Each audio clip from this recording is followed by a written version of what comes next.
8월 달이 되면은 평화에 관한 얘기를 많이 하고 싶습니다.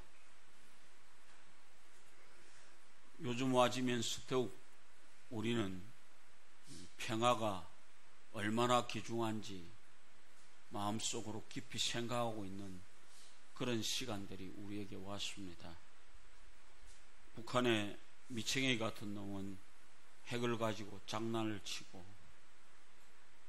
미국의 트럼프는 여차하면 때려 부시겠다라고 하는 얘기를 하고, 우리나라 국군 통수권자는 무엇이 뭔지도 모르고 평화만 입으로 떠들고 있습니다. 과연 평화가 무엇일까라고 하는 깊은 우리들 자신들이 하나님 앞에 한번 평화에 관한 얘기를 생각하고 싶습니다. 그래서 오늘 왕의 눈물이다라고 하는 말씀 생각합니다. 이 말씀은 예수님께서 예루살렘 성을 바라보시면서 우셨습니다. 여기서 우셨다는 얘기는 그냥 눈물 흘린 것이 아니고 통곡했다는 얘기입니다. 그러면서 하는 말이, 너도 오늘날 평화에 관한 일을 알았다면 좋을 뻔하였거니와 지금 내 눈에 숨기었도다 라고 하시면서 눈물을 쏟아놓으시는 예수님의 얘기를 우리는 한번 생각해 보고 싶습니다. 물론 예수님이 세상에 계실 때에 눈물 흘린 일이 많습니다.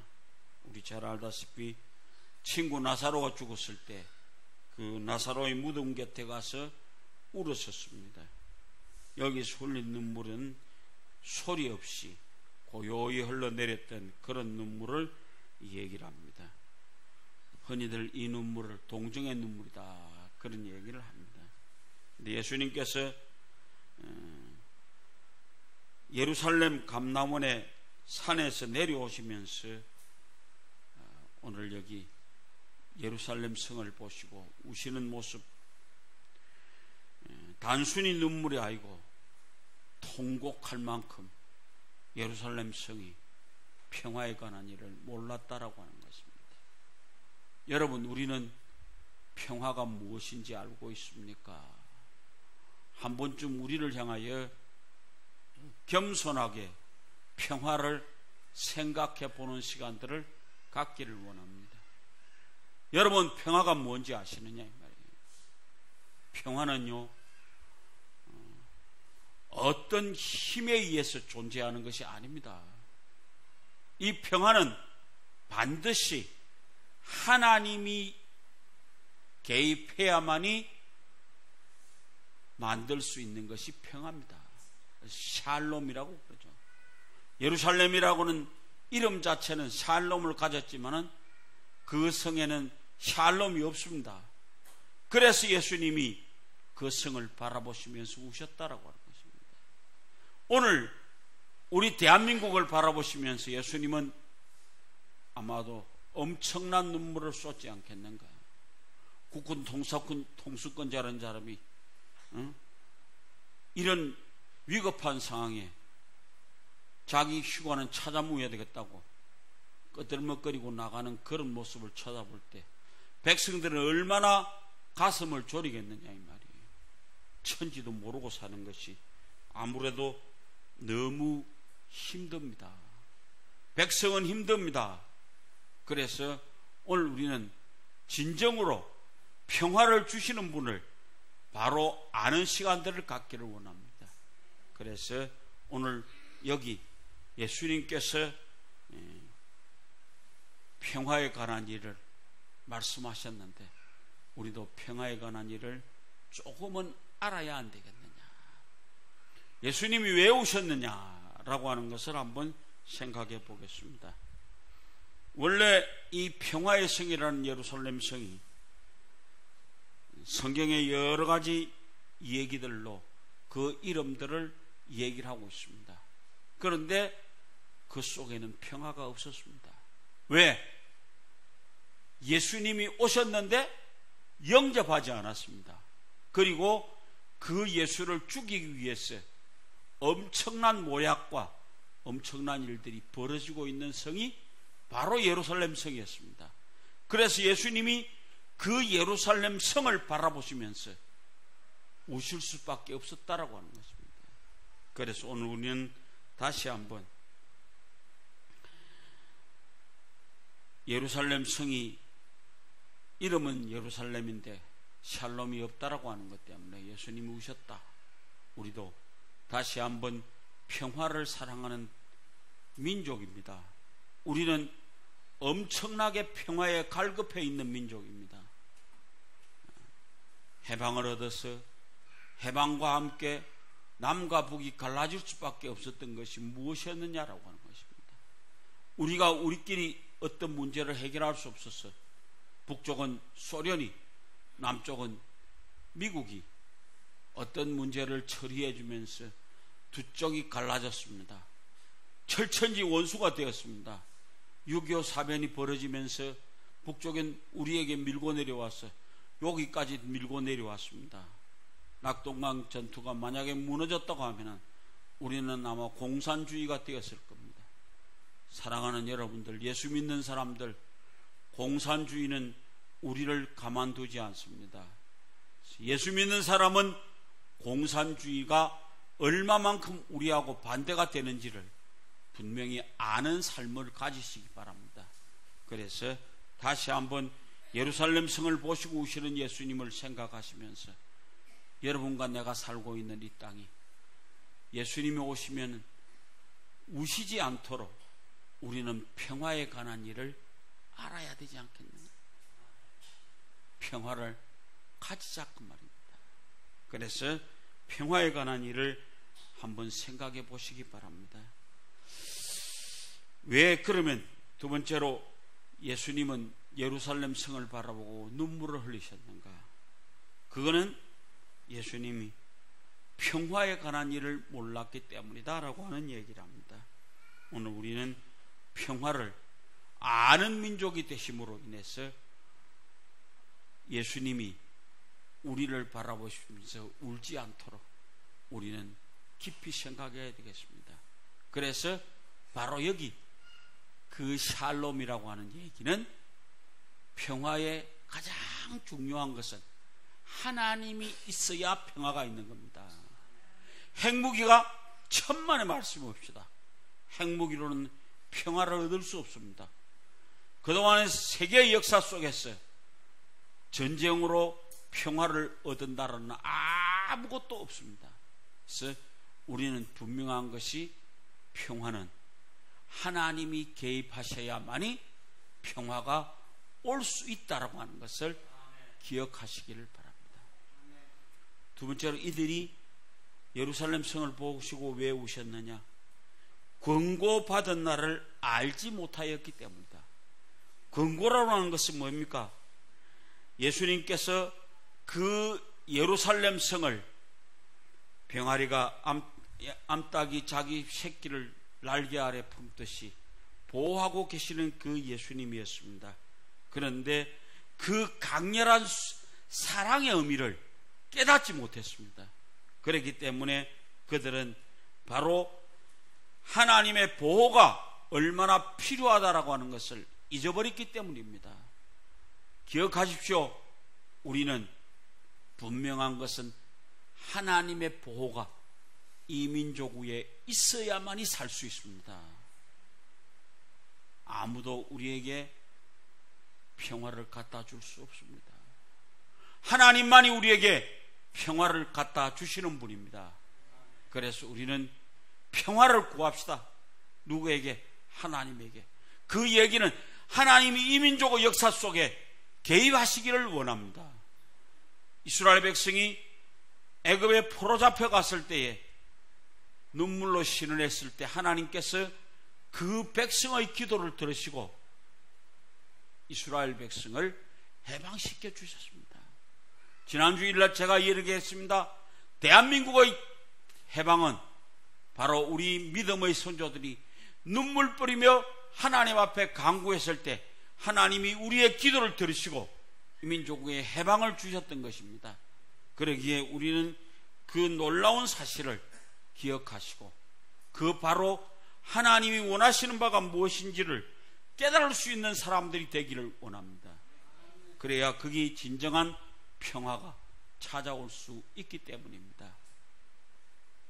세 번째, 마지막으로 예수님께서 왜 오셨느냐? 그게 예루살렘의 최후의 멸망을 넘겨다 보셨기 때문입니다. 참 엄청난 얘기입니다. 날이 이를지라 내 원수들이 토성을 쌓고 너를 둘러 사면으로 가두고 또 너와 및 그 가운데 있는 내 자녀들을 땅에 메어치며 돌 하나도 돌 위에 남기지 아니하리라 하리니 이는 권고난 받은 날을 내가 알지 못함이로다. 무슨 말이냐? 이 얘기는요, 바로 예수님이 이 예루살렘 성을 보시고 우시고 나서 70년이 지난 후에 현실로 나타났습니다. 로마의 티토 장군이 예루살렘 성을 포위했습니다. 아무도 나가지도 못했습니다. 들어오지도 못했습니다. 그러므로 극한 얘기까지 벌어졌습니다. 자식을 잡아먹는 일까지 벌어졌다라고 하는 그런 얘기까지 있습니다. 그러니 얼마만큼 그 예루살렘 성이 힘들었겠습니까? 그걸 넘겨다보신 예수님은 눈물을 뿌리면서 울 수밖에 없었다 이 말이에요. 사랑하는 여러분들, 우리는 하나님의 보호, 애국가처럼 하나님의 보호하심이 있어야 우리는 살 수 있는 민족임을 다시 한번 깨닫습니다. 그래서 바로 그분의 보호를 우리는 기다리시기 바랍니다. 그분의 보호 속에서 우리는 통일을 얻어야만 합니다. 그분의 보호 속에서 평화가 와야만 합니다. 그분의 보호가 아닌 어떠한 세력들도 우리에게 평화를 줄 수 없습니다.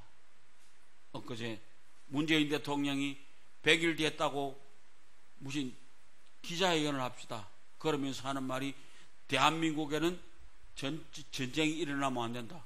그 누구 삼척 동자도 아는 사람입니다. 그 전쟁이 일어나지 않도록 하기 위해서 우리가 해야 할 일이 뭐냐 이거죠. 바로 하나님의 보호가 이 민족 위에 있어야 된다라고 하는 것을 우리는 분명히 알아야 되겠습니다. 바로 예수님께서 예루살렘 성을 보시면서 바로 지난 후에 이 성이 멸망해 가는 것을 보셨던 예수님은 우실 수밖에 없었습니다. 그래서 우리는 다시 한번 로마 군인들이 토성을 쌓고 그 예루살렘 성을 완벽하게 포위하고 그 안에 들어있던 모든 사람들을 잡아 가두는 엄청난 일이 있어졌기 때문에 우리는 이 모든 것을 바라보신 예수님이 우셨다라고 하는 것을 다시 한번 생각하면서 우리 예수님의 눈물의 의미를 다시 한번 생각해 보시기를 원합니다. 예수님이 우시는 이유는 그 예루살렘 성이 평화라고 하는 것을 몰랐다. 평화의 왕이 오셨는데 그 왕을 죽일 계획만 했습니다. 그러기에 예수님은 눈물을 흘릴 수밖에 없었다라고 하는 겁니다. 우리 다시 한번 깊은 뜻을 가지시기를 원합니다. 요즘 오면서 나는 상당히 두렵습니다.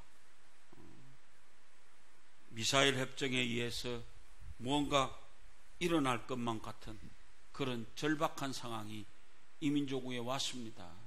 그래서 나는 기도합니다. 하나님, 이 땅 위에 하나님이 개입하시는 평화가 있도록 해 주십시오 라고 하는 얘기를 합니다. 그래서 문 대통령은 휴가를 가든 어쩌든 우리는 기도해야만 합니다. 나는 다시 한번 생각합니다. 잠언 19장에 이런 얘기가 있습니다. 우리에게 너무나 가슴 떨리는 얘기가 여기 나옵니다. 한번 제가 읽어보겠습니다.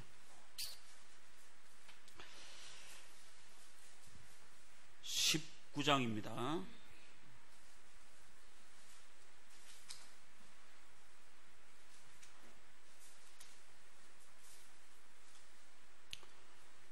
좀 더 자자. 좀 더 자자. 그리고 하는 말이 뭡니까? 그러면 우리에게 와지는 일이 뭡니까? 6장 10절입니다. 좀 더 자자. 좀 더 졸자. 손을 모으고 좀 더 눕자 하면은 내 빈궁이 강도같이 오고 내 궁핍이 군사같이 이르리라. 잠언 6장 10절 말씀입니다. 다시 한번 생각하십시오. 평안한 마음을 갖지 마시기 바랍니다. 좀 더 눕자, 좀 더 졸자, 좀 더 자자, 손 모으고 좀 더 눕자 하면은 무슨 일이 생긴다고요? 빈궁이 강도같이 오고 내 궁핍이 군사같이 이르리라.